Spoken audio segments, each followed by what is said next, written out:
Students, आप सभी का हमारे YouTube चैनल टॉप वन में स्वागत है।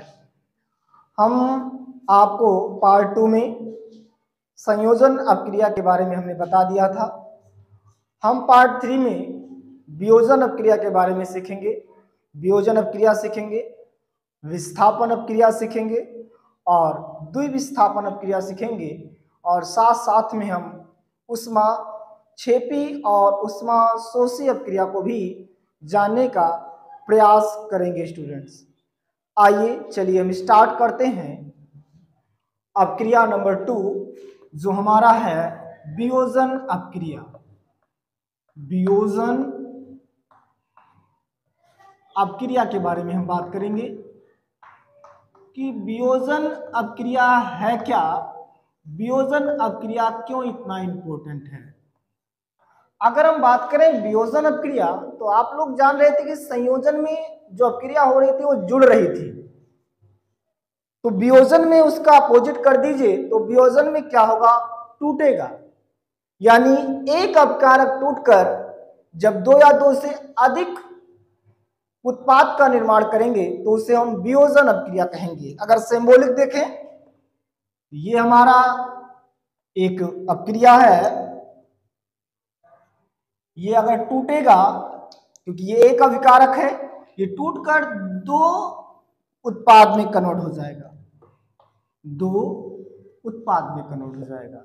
जो हमारा एक अभिकारक टूटकर दो उत्पाद में बदल जाए तो हमारा वियोजन अपक्रिया है। अगर हम बात करें वियोजन अपक्रिया में, एग्जाम्पल के तौर में अगर हम बात करें तो हमारा जैसे Na प्लस Cl, जैसे हमारा CaCO3 कैल्शियम कार्बोनेट। अगर हम इस कैल्शियम कार्बोनेट को तोड़ें तो हमारा CaO प्लस CO2 यानी कार्बन डाइऑक्साइड में ब्रेक हो जाएगा। हमारा कैल्शियम ऑक्साइड और कार्बन डाइऑक्साइड में ब्रेक हो जाएगा। स्टूडेंट्स, जब हमारा एक अभिकारक ब्रेक होगा और दो उत्पाद में बदल जाएगा या दो से अधिक उत्पाद में बदल जाएगा स्टूडेंट्स, तो हमारा वियोजन अपक्रिया होगा। जल्दबाजी नहीं, सीखने का प्रयास करेंगे। हमने कहा जब एक अभिकारक टूटकर दो उत्पाद बन जाते हैं तो उसको हम वियोजन अपक्रिया कहते हैं। ठीक है स्टूडेंट्स, एक अपकारक टूट रहा है और दो उत्पाद बन रहा है तो ऐसी अपक्रिया को हम वियोजन अपक्रिया कहते हैं। क्या कहते हैं? वियोजन। अब हम बात करेंगे तीसरी अपक्रिया विस्थापन अपक्रिया के बारे में बात करेंगे। स्टूडेंट्स, तीसरी अपक्रिया हम बात करेंगे विस्थापन अपक्रिया।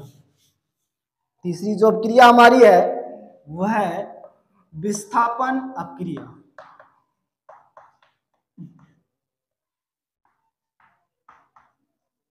विस्थापन अपक्रिया डिस्प्लेसमेंट रिएक्शन इंग्लिश में कहते हैं।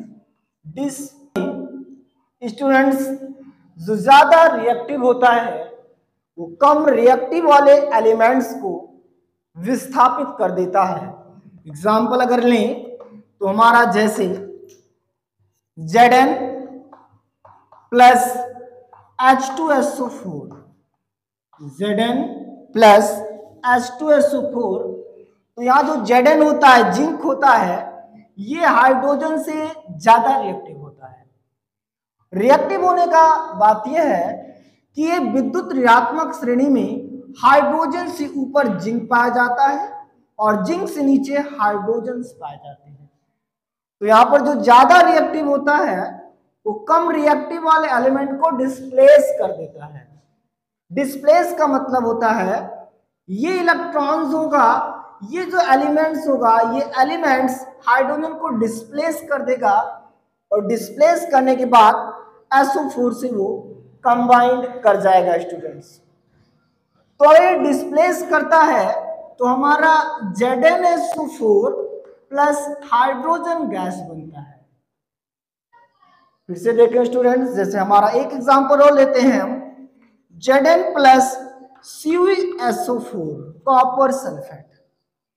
अब यहाँ Zn क्या है, ये कॉपर से ज्यादा रिएक्टिव है, तो ज्यादा रिएक्टिव होने के कारण Zn इसको भी डिस्प्लेस कर देगा, बना लेगा ZnSO4 plus Cu, zinc sulphate बना लिया। जैसे ये दो लोग हैं और ये एक लोग है, ये ज्यादा पॉजिटिव है और ये इससे कम पॉजिटिव है, तो कम पॉजिटिव होने के कारण Zn क्या करेगा, इसको डिस्प्लेस कर देगा, हटा देगा, इसके साथ से इसको हटा देगा। हटाने के बाद जहां पर ये ज्वाइंट है इसके साथ, उसकी जगह पर Zn आ जाएगा।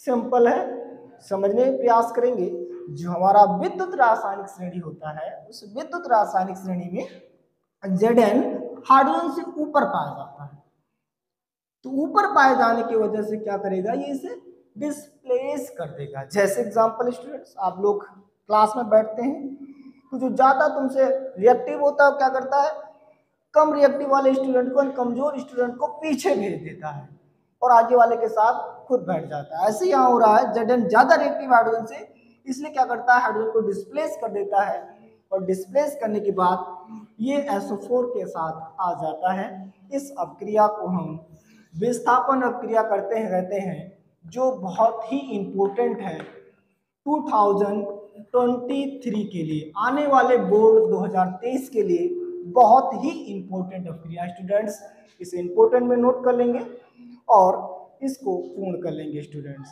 अब हम चौथी अपक्रिया पढ़ेंगे, जो है हमारी द्विविस्थापन अपक्रिया।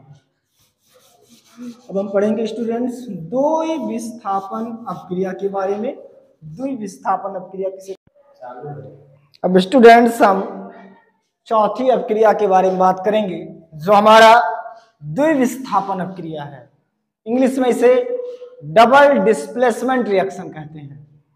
डबल डिस्प्लेसमेंट रिएक्शन में क्या होता है, इनमें आयनों का आदान प्रदान होता है। दो कंपाउंड के बीच में, दो यौगिक के बीच में आयनों का आदान प्रदान से जो उत्पाद बनता है, उस उत्पाद को हम, या उस अपक्रिया को हम द्विविस्थापन अपक्रिया कहते हैं। स्टूडेंट्स केमिस्ट्री बहुत इजी है, समझने का प्रयास अगर किया जाए तो केमिस्ट्री बहुत इजी। स्टूडेंट्स केमिस्ट्री में केवल आपको तोड़ना है कंपाउंड्स को, एलिमेंट्स को, और जोड़ना है। तोड़ना और जोड़ना, ये दो वर्ड बहुत ही महत्वपूर्ण है। अगर केमिस्ट्री में ये दो वर्ड अगर आप सीख जाते हैं कि कौन सा टूट रहा है और कौन सा जुड़ रहा है, तो ऑर्गेनिक केमिस्ट्री आपके लिए बहुत इजी हो जाएगा। तो हम प्रयास करेंगे चौथी अपक्रिया सीखने का, जिसे हम द्विविस्थापन अपक्रिया के नाम से जानते हैं। द्विविस्थापन में हमने कहा एग्जाम्पल अगर लिया जाए, तो एग्जाम्पल हमने ले लिया NaCl और दूसरा ले लिया हमने KOH। हमने ले लिया NaCl और KOH। इस दोनों को अगर ब्रेक करेंगे तो एक प्लस और दूसरा माइनस में टूट जाएगा। इसको ब्रेक करेंगे तो K प्लस और OH माइनस में टूट जाएगा। देखिए ब्रेक करेंगे तो क्या होगा, एक प्लस में टूट जाएगा तो दूसरा माइनस में टूट जाएगा। अब क्या करिए, इस प्लस के इस माइनस से जोड़ दीजिए और इस प्लस को इस माइनस से जोड़ दीजिए। क्या हो रहा है, इस प्लस को इस माइनस से जोड़ दीजिए और इस माइनस को इस प्लस से जोड़ दीजिए, तो ये जो होगा एक कंपाउंड बना लेगा NaCl। तो क्या बन गया, पहला कंपाउंड NaCl बन गया और दूसरा कंपाउंड NaOH बन जाएगा। यहां क्या हो रहा है, आयनों का आदान प्रदान हो रहा है, यानी इधर का माइनस उधर के प्लस से ज्वाइंट हो रहा है और इधर का प्लस उधर के माइनस से ज्वाइंट हो रहा है। इलेक्ट्रॉनों का आदान प्रदान, क्योंकि ये आपका प्लस है, ये आपका माइनस है, ये आपका प्लस है और ये आपका माइनस है। तो क्या बन जाएगा हमारा KCl प्लस NaOH यानी पोटेशियम क्लोराइड और सोडियम हाइड्रोक्साइड बन गया। सिंपल सा बात है कि दो विस्थापन में अपक्रिया में आयनों का आदान प्रदान होगा, यानी आयनों के आदान प्रदान से जब कोई कंपाउंड्स बनेगा तो उस अपक्रिया को हम विस्थापन यानी द्विविस्थापन अपक्रिया कहेंगे। इंग्लिश में डबल डिस्प्लेसमेंट रिएक्शन कहेंगे।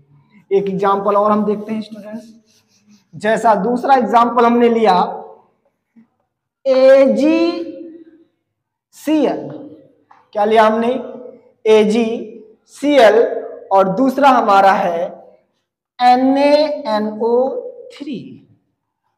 अब देखिए यहां भी वही चीजें होगा, आप जानते हैं ये प्लस में है हमारा, ये हमारा माइनस में है, ये प्लस में है और ये माइनस में है। जैसे इसको लिख ले तो Ag plus Cl minus Na plus NO3 minus, तो क्या होगा? इधर का माइनस इस प्लस के साथ चला जाएगा और इधर का प्लस इस वाले माइनस के साथ चला जाएगा। कितना Ag है? इन दोनों को जोड़ दो तो AgNO3 बन जाएगा, इन दोनों को जोड़ दो तो NaCl बन जाएगा। हमने जोड़ दिया, बन गया NaCl और AgNO3। इजी कितना है? इसमें क्या हो रहा है? आयनों का आदान प्रदान हो रहा है, यानी ये दोनों निकल के एक कंपाउंड बना ले रहे हैं NaCl और ये इससे जुड़ जा रहा है। तो जब आयनों के आदान प्रदान से कोई अपक्रिया हो रही हो तो उस अपक्रिया को हम द्विविस्थापन अपक्रिया कहते हैं, यानी डबल डिस्प्लेसमेंट रिएक्शन कहते हैं स्टूडेंट्स। क्या कहते हैं? Double displacement reaction. अब हम नई अपक्रिया की बात करेंगे, ऊष्माशोषी और ऊष्माक्षेपी अपक्रिया की।